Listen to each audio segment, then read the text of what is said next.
Well, let's get some insights from Leonardo Montemayor, Chairman of the Federation of Free Farmers. Sir, thank you for joining us. Nakamute Sir, po kayo, nakamute po kayo. Nakamute pa po. Let's try that again. Can you hear us okay now? Yes. Yes, sir. Good morning. Good morning. Good morning. Well, sir, ayan, nagsimula tayo sa flood control projects na may mga ghosts. Ngayon, may farm-to-market road na ghost projects daw.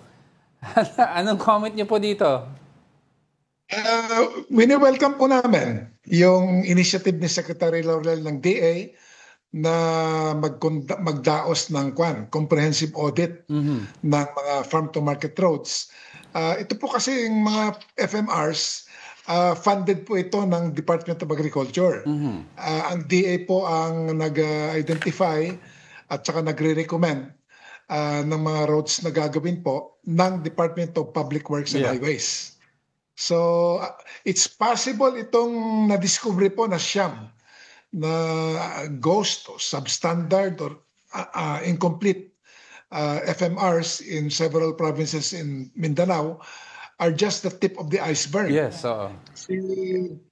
Alam po ninyo, since 2019, yung pong mga iba't ibang mga farmers at fisherfolk organizations, kabilang na po dyan ang aking samahan, Federation of Free Farmers, together with the Network of Agriculture and Fishery Councils nationwide.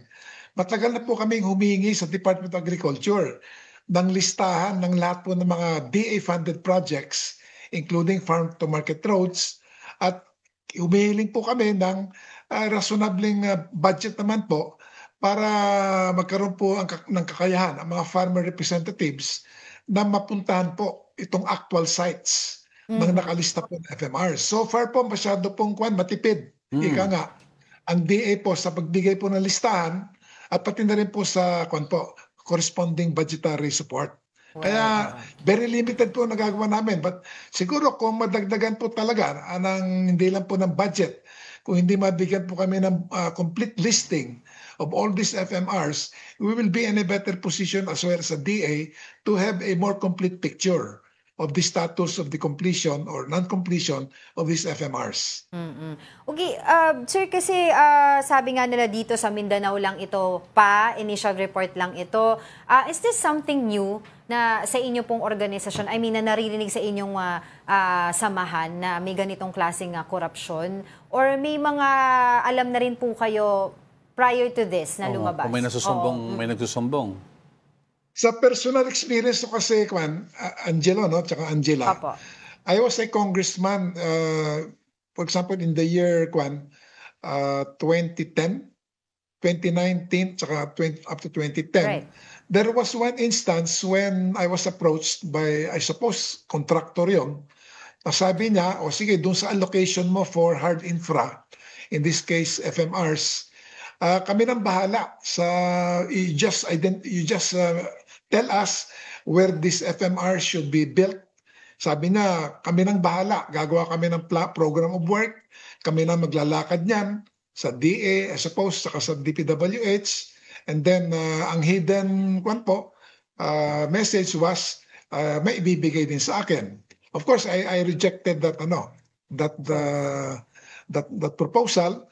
So, noon pa lamang, at that time, napakalit po yung yung hard infra allocation ng bawat congressman. I think it was just about 10 million a year. But ngayon, nasa na po, mas malaking amounts po yan.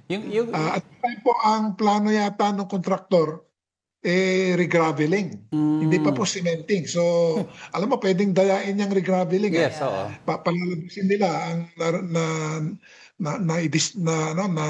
deliver na truckloads of gravel is let's say 10 truckloads, pero actual po nadadalhin sa barangay isang truckload lang. So ititipid po nila yung siyam.